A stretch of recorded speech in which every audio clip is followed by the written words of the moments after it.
Bonsoir Tifa, bonsoir à toutes, bonsoir à tous, bienvenue sur Chaîne Inter, bienvenue sur votre chronique Lire Plus.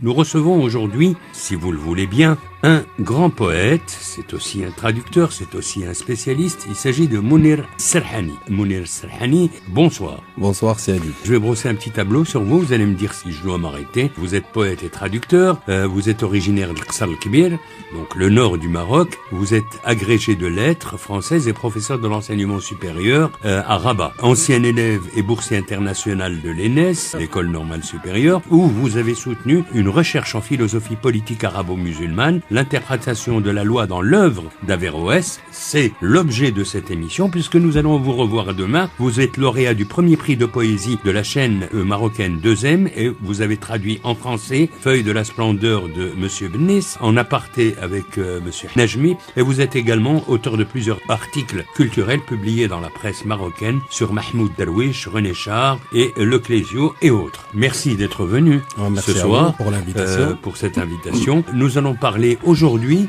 d'un grand homme qui a marqué l'histoire de l'Espagne musulmane et l'histoire du monde arabe. Il s'agit d'Averroès. Averroès, vous avez surtout axé votre recherche philosophique politico-arabo-musulmane sur l'interprétation de la loi dans l'œuvre d'Averroès. Alors, est-ce que vous vous êtes penché dans votre étude et votre recherche sur l'interprétation des versets du Coran? Parce qu'il est évident que cet homme a fait énormément de choses et assoupli l'explication du Coran. Alors je dois vous raconter d'abord mon histoire avec ce philosophe, ce juriste, ce médecin, cet homme de lettres. Oui. Et aussi, je dois peut-être même signaler qu'en 2003, on avait découvert un parchemin, un manuscrit, si vous voulez, en hébreu. C'était un petit choc pour les spécialistes d'Averroès, oui. Entre autres Djebri, Kamal Abdelatif par exemple ici au Maroc, Oui. Makram Abbas en Tunisie, qui était mon directeur de recherche, Ali Ben Makhlouf, etc. Oui. Pourquoi? Que nous Parce avons que... vu ici sur la chaîne Inter. Ah d'accord, c'est un grand ami à moi. C'est un très grand philosophe, Ouais. et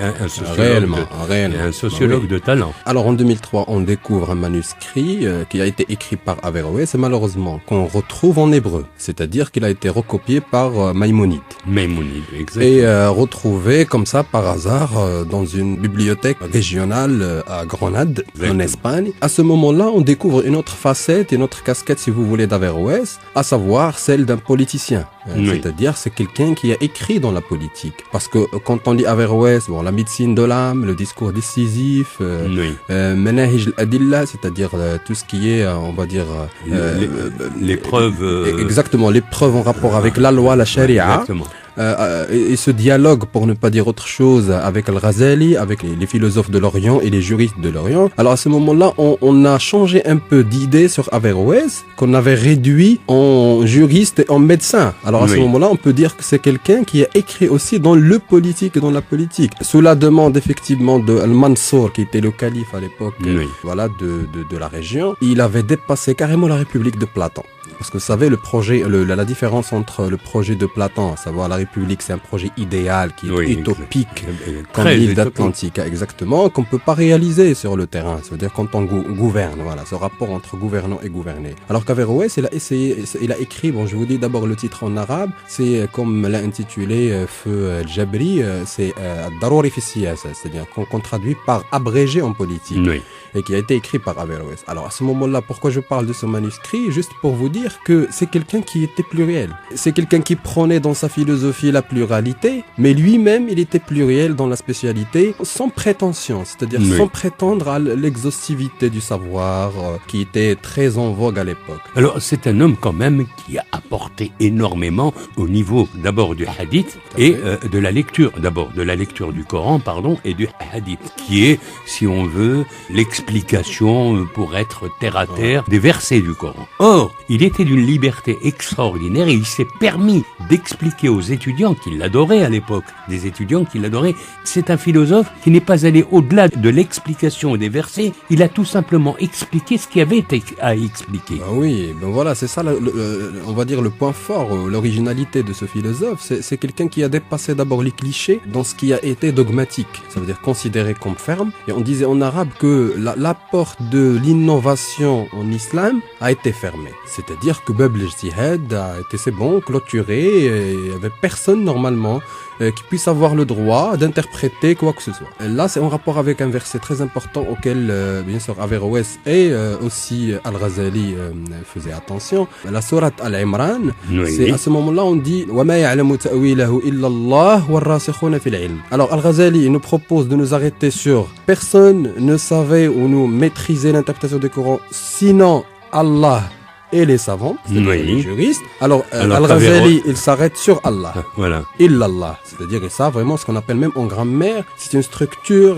ferme. Catégorique et ferme. Forclusif. Voilà. C'est-à-dire, il y a plus continuation. Averroès, il nous dit non. Il faut lire le verset avec le waqf, c'est-à-dire avec la pause et l'arrêt après les savants. Est également, c'est-à-dire il y a une égalité. Et Allah, loin de l'interprétation soufie aussi, mystique du terme, parce que pour les mystiques c'est une autre histoire, parce que c'est comme même c'est une révélation, ce qu'on appelle l'ilm al-ladunni, c'est une révélation qui vient directement de Dieu au corps humain, c'est-à-dire ça passe même par le corps. Ça nous rappelle effectivement en philosophie Socrate qui prônait l'accouchement, la maïeutique. Exactement. Oui, c'est pour ça que certains philosophes ont repris quand même certaines paroles d'Averroès, peut-être sans le savoir, parce que des fois on reprend des idées qui nous plaisent, quand on disait que en fait, je crois que c'est dans la République de Platon et surtout dans la dialectique du maître et de l'esclave et aussi de la grotte. Or, ces hommes qui ont vécu pendant plusieurs prisonniers dans le noir et le noir total n'étaient pas, en fait, Averroès dira, ils ne sont pas des incultes. Au contraire, on reviendra chez Sartre quand il dira, jamais la France n'a été aussi libre que sous l'occupation. Donc ces gens déjà imaginaient l'extérieur, la puissance de l'imagination. Mais bon, la lumière est arrivée et la lumière les a aveuglés. C'est pour ça qu'à un certain moment, Platon disait « Donnez à un homme la lumière, il vous mentira, mettez-lui un masque et il vous dira la vérité. » C'est un petit peu... C'est Sigmund Freud aussi. Mais là, c'est très intelligent, franchement, c'est très intelligent d'avoir fait le lien entre l'allégorie de la caverne et la philosophie d'Averroès. Parce que, si vous voulez, il y a cette similitude entre cette allégorie, cette métaphore, tout simplement, c'est une image. Parce que Platon l'avait imaginé, cette fable, quoique Platon n'ait jamais aimé les chimères, les leurres, la force de l'imagination. Mais il a mis ça en exergue pour juste expliquer la vie de son maître. Parce que, quand même, Socrate, c'est Averroès, autrement. Oui, exactement. Parce que Socrate était victime de sa philosophie. Parce que Socrate, moi j'ai adoré, une fois j'ai lu une expression dans un article en philosophie, on a invité Socrate à mourir, à se suicider. Et ça, il y a à la fois invitation, il y a volonté et absence de volonté, c'est-à-dire on l'invite à l'exécution, c'est quand même à la ciguë, c'est quand même contradictoire. Averroès, c'est la même chose, l'autodafé d'Averroès témoigne effectivement d'abord de la force de la philosophie qui dérange les fanatiques, parce qu'il faut le dire, la problématique d'Averroès, c'est quoi? C'est avec ce que Platon appelle, c'est pourquoi j'ai dit que le lien est très important, ce que Platon appelait dans l'allégorie de la caverne, il y avait les prisonniers, il y avait effectivement le soleil qui était en dehors de la grotte, il y avait un moment très important auquel il faut faire attention, et des personnages très intéressants, c'est les montreurs. Alors les montreurs qui montraient effectivement la vérité ou le chemin de la vérité aux prisonniers avec du feu. Avec des lampes. Donc c'est ce que lui appelle le factice. C'est-à-dire ce n'est pas la lumière, ce n'est pas le soleil, mais c'est le pâle reflet du soleil. C'est la copie de la copie. Et on est en pleine illusion. On est dans l'esprit, si vous voulez, dans Quichotte. Et les prisonniers croyaient que, par exemple, tout ce qui se reflétait dans les parois de la grotte était véridique, était une véracité, était une vérité. Alors, le moment où le prisonnier décide de se déchaîner, d'aller vers le chemin de la vérité, de découvrir par lui-même, alors là, il va être ébloui. Et donc là, l'éblouissement, c'est un verbe qu'on emploie face à la lumière, effectivement, très grandiose. Alors ça s'est passé entre Moïse et Dieu, entre Abraham et Dieu. Alors les gens qui étaient incapables de voir la lumière comme ça dans les yeux. Alors le prisonnier était ébloui par le soleil, c'est la vérité et c'est la philosophie. Et c'est la découverte, c'est le moment de l'kashf, chez les mystiques, c'est-à-dire le dévoilement. Oui. À ce moment-là, le problème, c'est quoi? C'est le retour, comme disait Nietzsche, c'est le retour vers les autres.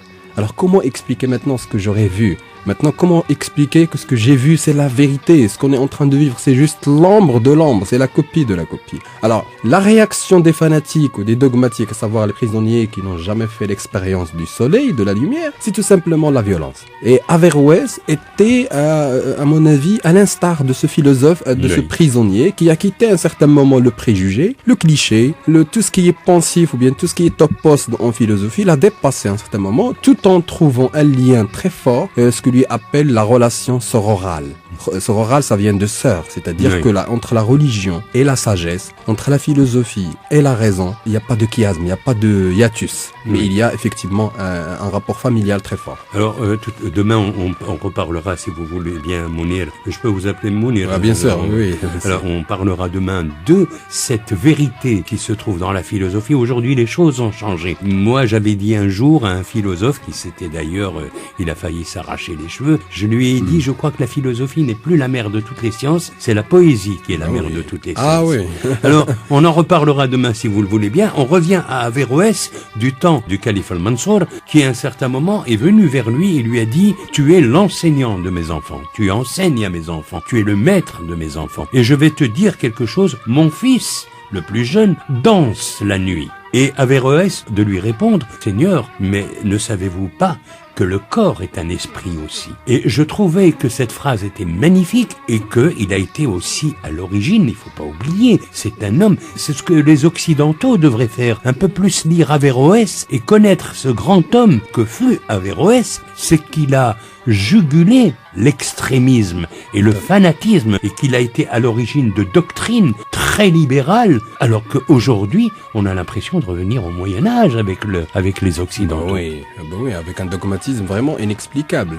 En plus, lutter contre la pensée, je dirais, fanatique, c'est lutter contre un esprit, soi-disant, même si l'adjectif n'existe pas, intolérant. C'est-à-dire qu'il n'y a pas de tolérance. Alors, vers la fin, évidemment, par exemple, des discours décisifs, face le maqal, c'est-à-dire de chercher la connexion entre la sagesse et la religion, comme je disais tout à l'heure, et qu'il y avait quand même une vérité philosophique qui ressemble, c'est-à-dire il y a d'autres méthodes à faire, d'autres preuves à expliquer, à justifier, en rapport avec la vérité religieuse également, qui ne se pose jamais. Et s'il se pose, comme disait Averroès, ça ne serait qu'apparemment, sur le plan des apparences. Après, il faut creuser. Moi, ça m'a fait penser, encore une fois, c'est bizarre aujourd'hui, c'est vraiment avec toi, je peux tutoyer, avec toi, je pense à ça, je pense à ce parallélisme très fort entre Socrate et Averroès. Oui, effectivement, Socrate est venu, comme vous le savez, pour lutter contre l'esprit sophiste. Et les sophistes, effectivement, ressemblent aux fanatiques, parce que c'est un fanatisme très fort et qui est fondé sur même ce qui est erroné.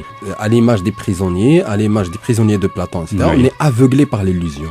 On est ce Don Quichotte qui croyait être un chevalier, effectivement, qui va libérer le monde, qui aurait lu des romans. Et ça, c'est un fil très, très sensible.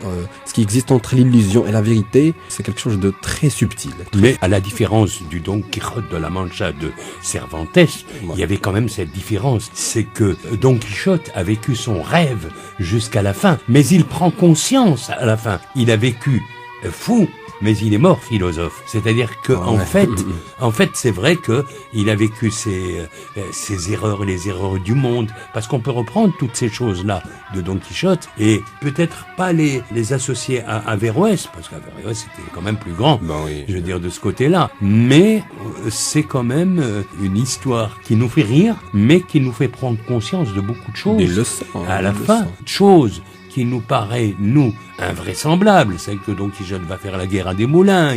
Il pense que le casque du barbier, il pense que c'est un casque d'or. C'est le casque d'or de Mambrino. Quand il se regarde dans le miroir, il dit je suis le chevalier au miroir d'argent. Donc tout cela n'est que rêve. Mais en fait, je crois que Cervantes s'est appuyé énormément aussi sur beaucoup de choses d'Averroès. Même André Gide, on reparlera de ça. André Gide qui disait la chenille qui chercherait à se regarder pendant longtemps ne deviendrait jamais un papillon.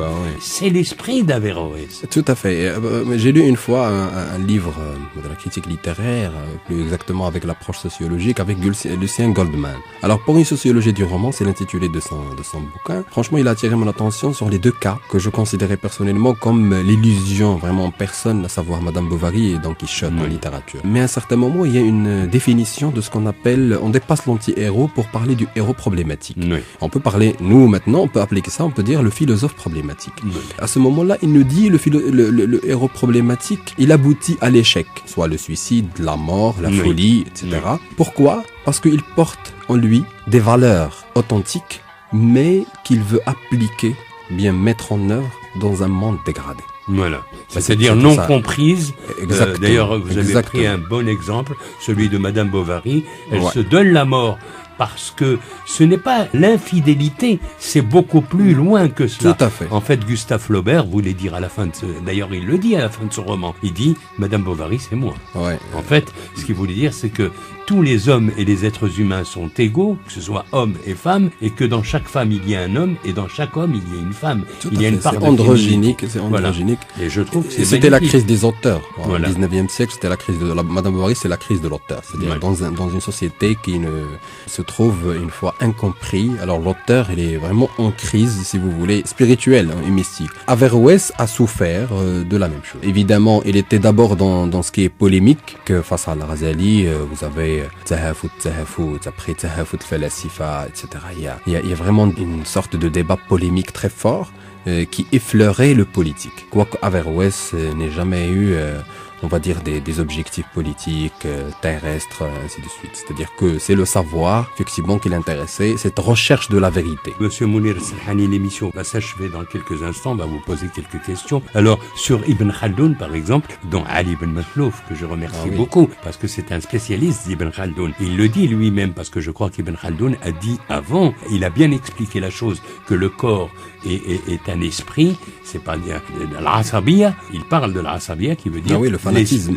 Voilà, le fanatisme. Le plaisir, c'est de vous parler aujourd'hui. Parce que, merci beaucoup, c'est très dans réciproque. 3 semaines, on consacrera une semaine à Averroès, ce grand philosophe, pour que les gens puissent connaître cet homme et que les Occidentaux qui nous écoutent au Maroc et qui nous écoutent à l'extérieur puissent connaître ce grand homme et ce grand médecin, parce qu'il est à l'origine de beaucoup de choses. Par exemple, dernièrement, quand on lit des gens spécialistes de Nietzsche, franchement, subtilement, on peut détecter les idées d'Averroès. Ah oui. Par exemple, quand on parle ce qu'on appelle les dégringolés de l'histoire, c'est-à-dire les philosophes ont influencé les autres parce qu'ils avaient une mauvaise santé. C'est incroyable, c'est-à-dire qu'il y a Nietzsche qui était dans vraiment un état d'hypnose, Michel Foucault physiquement ou même psychiquement un état vraiment de déclin, ainsi de suite. Proust qui souffrait d'une maladie, Flaubert la même chose. Et on se pose la question suivante, ce rapport entre le corps et l'esprit, qui est posé déjà par Platon, repris par Averroès.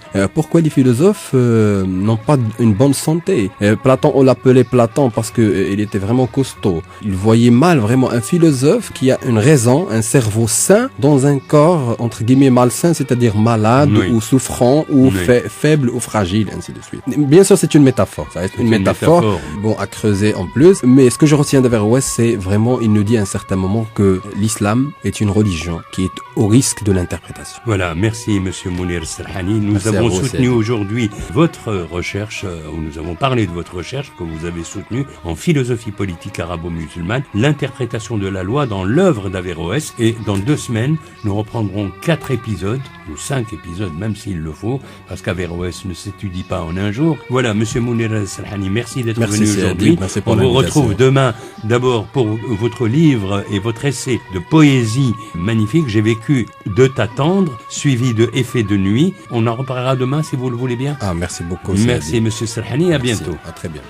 يا محمد يا شفيعنا الهادي شفيعنا الهادي يا حبيبي عليك الندي لله جاك عيني وكون معايا يا سيدي يا محمد يا شفيعنا الهادي شفيعنا الهادي يا حبيبي عليك النبي بالله جاك عيني وكون معايا سيدي يا محمد يا شفيعنا الهادي شفيعنا الهادي يا حبيبي عليك الندي لله جاك عيني وكون معايا يا سيدي يا محمد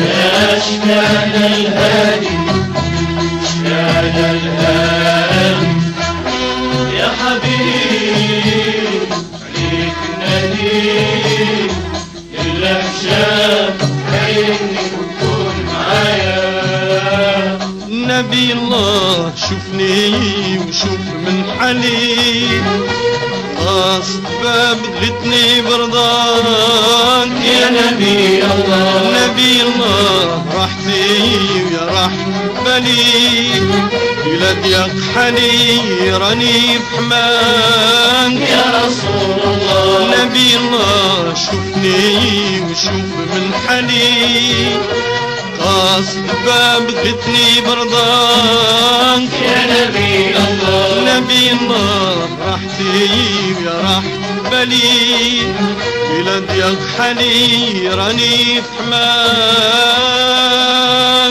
نبي الله من شفاعتك لا تحرمني نبي الله نبدي بجوارك تختارني نبي الله شفاعتك لا تحرمني نبي الله ليك جوارك تختارني نبي الله من شفاعتك لا تحرمني نبي الله نبغي بجوارك تختارني لله بجاهك عيني وكون معايا يا سيدي يا محمد يا شفيعنا الهادي شفيعنا الهادي يا حبيب عليك النديم لله بجاهك عيني وكون معايا سيدي يا محمد يا شفيعنا الهادي شفيعنا الهادي يا حبيبي عليك النديم لله جاك عيني وكون معايا سيدي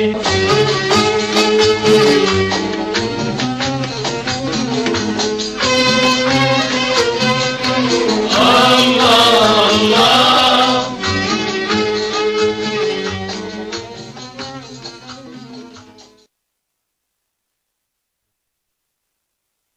Bonsoir Tifa, bonsoir à toutes, bonsoir à tous, bienvenue sur Chaîne Inter, bienvenue sur votre chronique Lire Plus.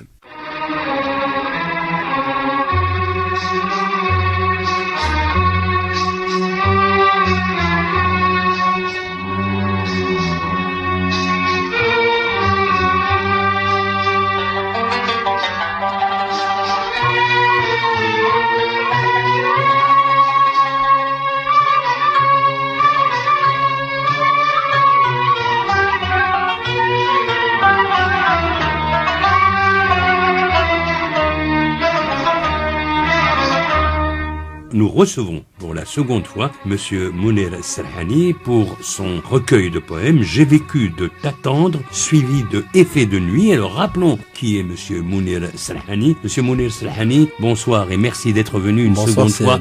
Un mardi, c'est pas facile pour vous. Alors vous êtes poète et traducteur littéraire, Mounir Serhani, vous êtes originaire d'Iqsal Kbir, c'est le nord du Maroc. Vous êtes agrégé de lettres françaises et professeur de l'enseignement supérieur à Rabat, ancien élève et boursier international de l'ENES, où vous avez soutenu une recherche magnifique, nous en avons parlé hier, en philosophie politique arabo-musulmane et l'interprétation de la loi dans l'œuvre d'Averroès. Vous avez été lauréat du premier prix de poésie de la chaîne marocaine 2M et vous avez traduit en français Feuille de la splendeur de Monsieur Bennis, adapté par Najmi. Vous êtes également l'auteur de plusieurs articles culturels publiés dans la presse marocaine sur Mahmoud Darwish, René Char et Le Clésio et autres. Alors, nous allons parler de ce petit livret, mais peu importe qu'il soit petit, il n'y a pas beaucoup de feuilles. Ouais. C'est un petit livre qui ne coûte pas, qui ne coûte pas cher, je crois. Ouais, c'est 25 dirhams. 25 dirhams, alors là, on va le dire quand même, quand c'est pas cher, on le dit. J'ai vécu de t'attendre. Est-ce que vous attendiez une femme ou vous attendiez quelqu'un d'autre? Effectivement, l'attente ici est vraiment conçu dans sa pluralité. Ça peut être l'attente de soi aussi, de quelqu'un d'autre, certes, mais l'attente de soi.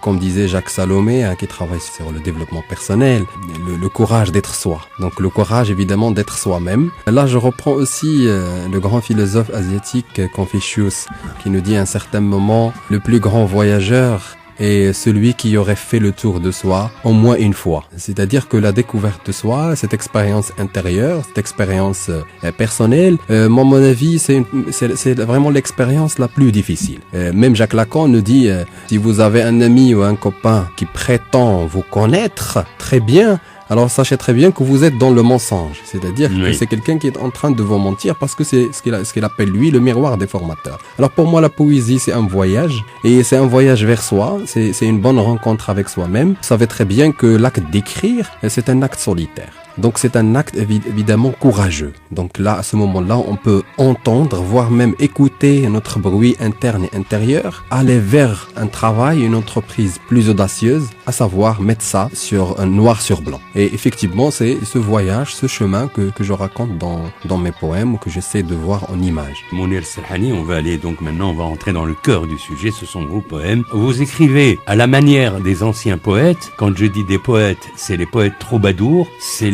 à la fois le Moyen-Âge. Ce qui est extraordinaire, c'est que vous rejoignez certains poètes comme Brel, comme Brassens, comme Léo Ferré, qui sont très difficiles à comprendre, parce que quand on prend par exemple la valse à 1000 temps, alors c'est la valse à 1000 temps, la valse à 1000 temps, il y a des jeux de mots extraordinaires, mais vous rejoignez beaucoup plus Léo Ferré, parce que vous êtes quelqu'un de très cru, votre poésie est crue. Alors, dans Silence et cécité, ma nuit a deux visages, que portes-tu dans ton gouffre? Mes amours heureuses dans le silence de la cécité, se souvient-elle de mon regard, de ton rayon qui va bouleversant le souffle des nus? Alors, on a l'impression qu'il y a toujours dans vos poèmes deux personnages. Alors que la poésie, généralement, c'est vrai qu'il y a la nature, il y a l'amour, il y a la passion. Mais là, vous vous adressez à la nature, vous vous adressez à la nuit, vous vous adressez aussi à des thèmes qui sont plus philosophique que poétique. Vous savez, moi j'ai fait de la philosophie, j'ai fait de la littérature française, effectivement, mais après j'ai vécu un revirement, c'est-à-dire j'ai fait de la philosophie, je travaillais sur les philosophes, et ça change le poète, je crois. Ça change le poète parce que vous êtes habité par quelque chose que les philosophes appelaient le cosmos. C'est-à-dire, comme vous avez dit tout à l'heure, tous les éléments qui nous entourent. C'est-à-dire que le poète, entre guillemets philosophe, peut inviter dans l'enceinte de son poème tous les ingrédients qui existent en dehors de lui. En dehors de lui, c'est une manière de parler parce qu'avec la perception, avec une appréhension d'esthète et de poète et avec un regard différent, moi je crois qu'on intériorise le monde. À la manière des stoïciens qui appelaient ça, c'est une poésie.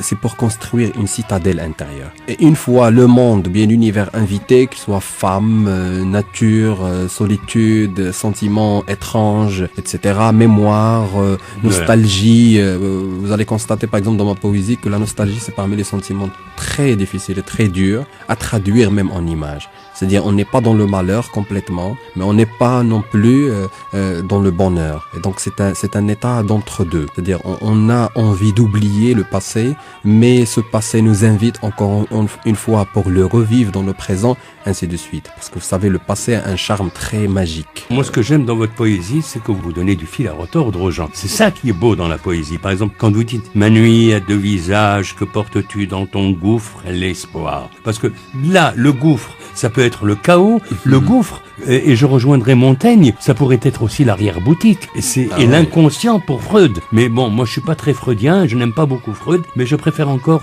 Montaigne qui parlait d'arrière-boutique. Et vous avez utilisé un mot magnifique qui est le gouffre. Généralement c'est là où on lance tous les détritus de la société, des choses pas bonnes, mais ma nuit a deux visages, c'est aussi le Cerbère. Vous avez deux visages, que portes-tu dans ton gouffre? Et puis vous parlez de cette nuit qui est en fait aussi le rêve, qui est aussi le noir total. C'est aussi peut-être l'enfance du poète. Exactement. Le gouffre, c'est aussi par métaphore une descente aux enfers. Voilà. Et la descente aux enfers, c'est l'initiation. Et tout ce qui est initiation est un apprentissage. Donc cette descente, effectivement, doit être peut-être comprise comme une recherche, encore une fois, de l'enfant. J'ai dit une fois, j'ai quitté mon enfance, mais mon enfance m'a jamais quitté. C'est-à-dire, chronologiquement, sur le plan temporel, physique, comme disait Bergson, on peut quitter un stade de notre vie, une étape de notre vie, un moment, mais on peut être habité, on peut être obsédé par, c'est la hantise, on peut être obsédé par soit l'enfance, soit l'avenir. Il y a des gens qui sont obsédés par l'avenir, ainsi de suite. Et la poésie, effectivement, a cette magie de mettre le temps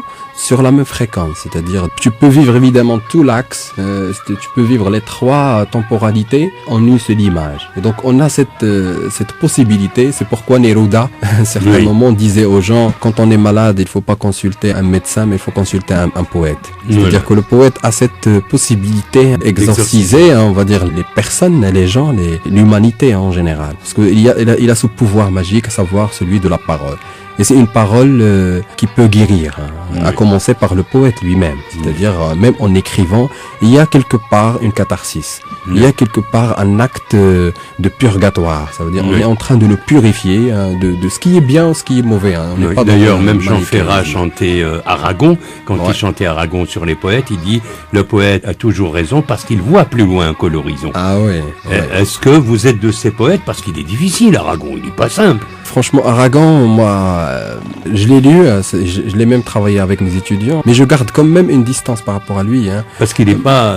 Moi, si je vous dis une chose, je sais pas si vous allez vraiment me croire ou pas, c'est pas sur le plan moral, mais sur le plan littéraire. Moi, je suis très hanté par Darwish, par Mahmoud Darwish. Vous voyez, quelqu'un qui écrit en français, mais qui a vraiment une référence autre, c'est-à-dire une référence en arabe. Parce que la poésie n'a pas de langue, la littérature n'a pas de langue, l'art n'a pas de langue, donc c'est pas la peine que je dise vraiment... sur ça. Exactement, c'est-à-dire n'a pas de langue, c'est vraiment une sensibilité. Voilà, c'est ce qui m'intéresse. Et dans le terme attendre, par exemple, j'ai vécu de t'attendre, il y a les deux poèmes de Derwish, Wantadirha ila an yaqula lakum al-layl lam yabqa ghayrukum fi al-wujud. Par exemple, ça c'est une image très forte. Ila an yaqula lakum al-layl, jusqu'à ce que la nuit vous dise, il n'y a que vous deux dans l'univers. Donc ça c'est incroyable, c'est-à-dire c'est une attente. Ou par exemple lorsqu'il dit sur l'attente, et moi je suis comme la mort, je n'aime pas attendre. Wa ana kal maut. C'est-à-dire c'est une comparaison inattendue, incroyable. Et là, quand on lit Derwish, on est en plein Heidegger, on est en plein René Char, parce qu'il y a l'effacement de l'existence.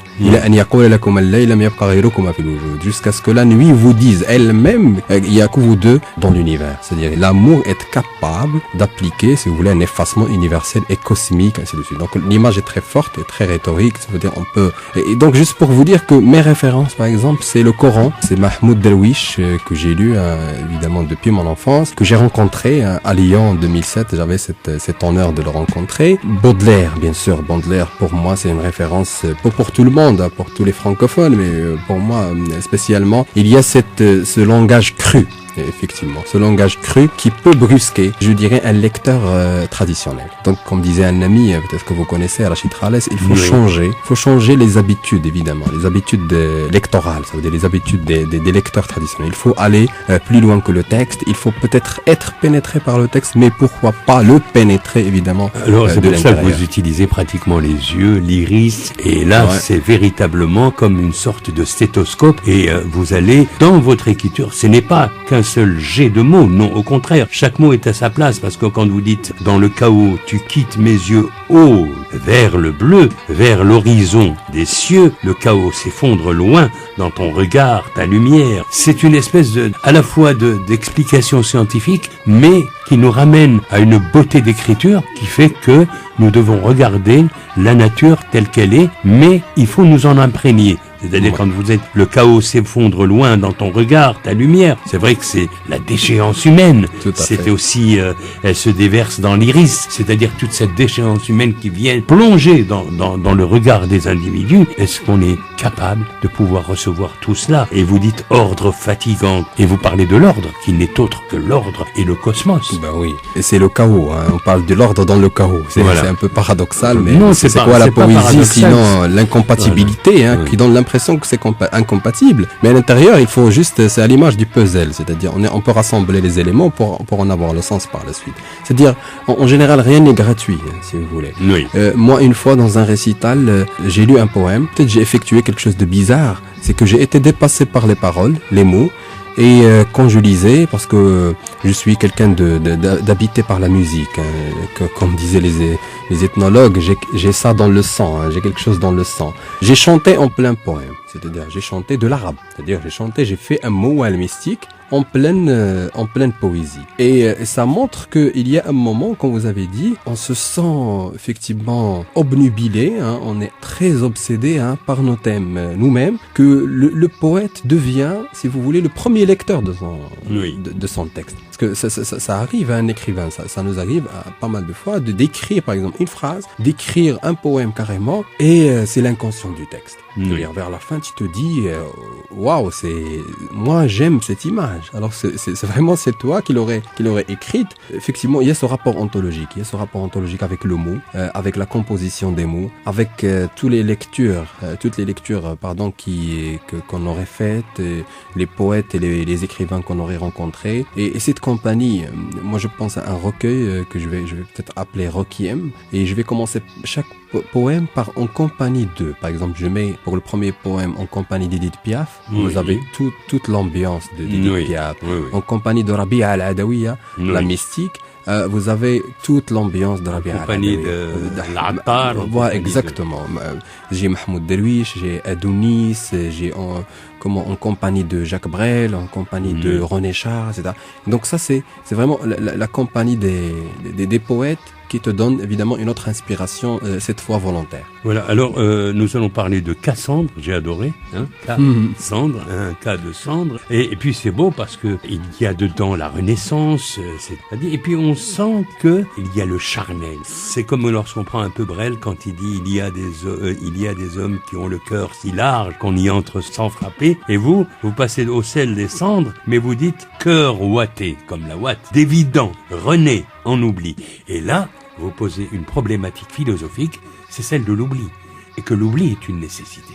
D'abord, je dois attirer votre attention sur Cassandre, parce que c'est un prénom d'une personne que j'avais connue dans le passé. Donc, j'ai joué sur ça. Vous avez joué sur Cassandre qui s'écrit avec C-A-2-S, voilà, D-R-E. Alors là, c'est K, c'est un K, situation, etc. Une journée avec Cassandre. Voilà. Et les cendres, c'est les restes. Et c'est une problématique temporelle. Vous savez que les cendres, c'est un topos. C'est un topos littéraire chez les poètes arabes. C'est ce qu'on appelle les ruines. Donc, je tombe amoureux d'une femme, moi dont les parents étaient nomades, et le lendemain, vous savez, les nomades comme les bohémiens, ils quittent les lieux. À chaque fois, il y a de l'eau épuisée ou bien des oasis qui disparaissent, etc. On doit quitter l'endroit et chercher un autre. Et on est dans l'errance. Et on est dans l'errance, le risque était pour les amoureux. C'est un homme qui aime une femme, mais c'est une femme passagère, malheureusement.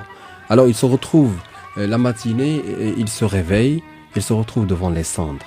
Et en quelque sorte, il se retrouve face à des tentes comme ça détruites, à du sable froissé, à des restes évidemment de bouffe et d'eau et de boissons, ainsi de suite.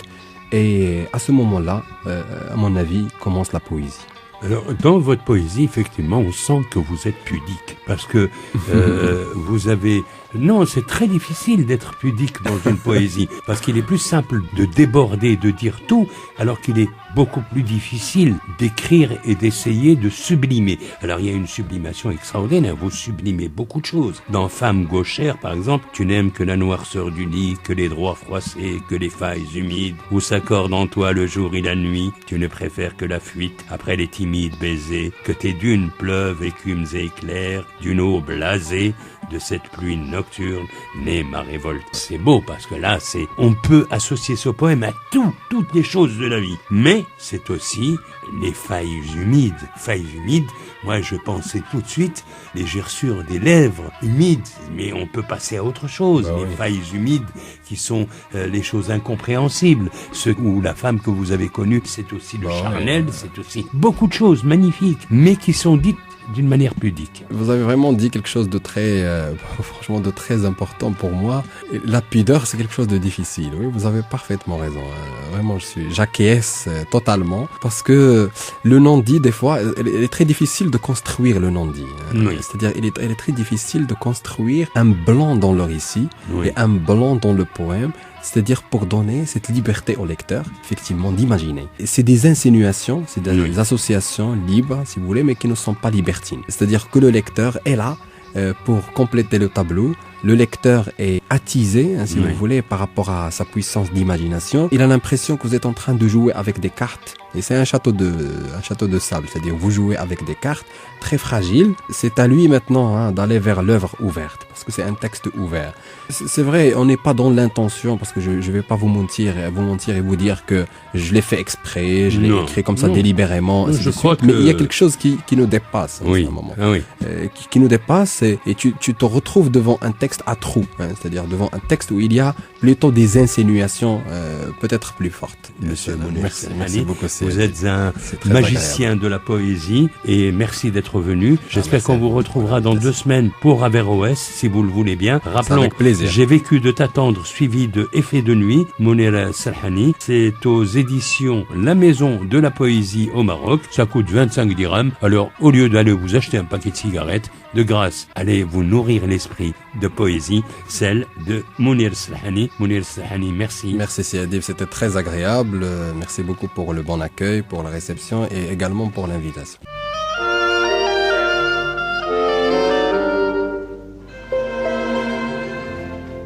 Il y a des chansons qui font un grand succès, c'est parce que la musique en est très populaire. Quand il me prend dans ses bras, quelque chose dans ce genre-là. Oui, voilà, c'est pas mal ça. Il y a des chansons qui font un grand succès, c'est parce que les paroles ne sont pas ordinaires. Et ça gueule, ça madame. Tiens, j'ai entendu ça quelque part. Il y a des chansons qui font un grand succès, c'est parce que l'interprète est extraordinaire. C'est presque toujours ça. Mais la mienne n'a pas tout ça. Je vais vous expliquer pourquoi. Pour qu'elle soit jolie ma chanson, il faut avant tout être deux. Il y a bien sûr un garçon et une fille pour le rendre heureux.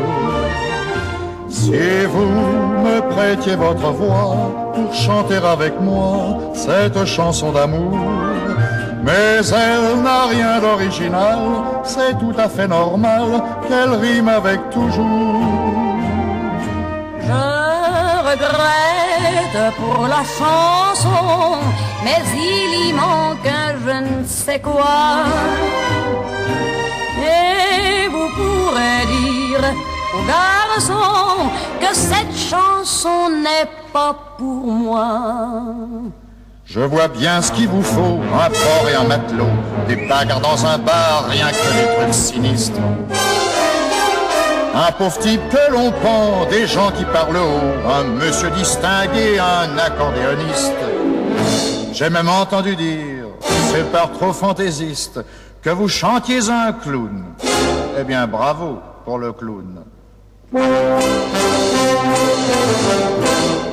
Non, mais dites donc, vous m'engueulez. Oh, excusez-moi, je me suis laissé un petit peu emporter. Alors, à votre avis, cette chanson serait pour moi? Mais oui. Eh bien, écoutez, rechantez-la moi. Pour qu'elle soit jolie ma chanson, il faut avant tout être deux. Il y a bien sûr un garçon et une fille pour le rendre heureux. C'est ça, prêtez-moi votre voix pour chanter avec moi cette chanson d'amour. Mais elle n'a rien d'original, tout compte fait c'est pas mal, qu'elle rime avec toujours. Elle est donc jolie ma chanson, car je la chante malgré moi.